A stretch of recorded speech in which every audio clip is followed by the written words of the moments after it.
صاحب العصر والزمان والعالم الإسلامي والهيئة المباركة بمناسبة عيد الغدير الأغر بالصلاة على محمد وآل محمد. صل على محمد وآل محمد. من نور النبوة تكونت أنوار، من نور النبوة تكونت أنوار، حيدرهم الأول نصب المختار.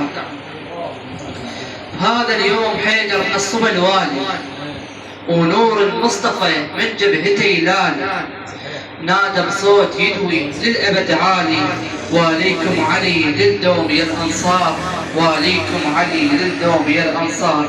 وسدها حيدر بحر للعالم، وسدها على منهج رسول الله، وسدها داخل باب خيبرها، وسدها علي نور الخلافة الأحمدية، علي نور الخلافة الأحمدية. أفلح من صلى على محمد وآل محمد. أنا وإياكم الشيخ ولي الكربلائي بالصلاة على محمد وآل محمد. صل على محمد.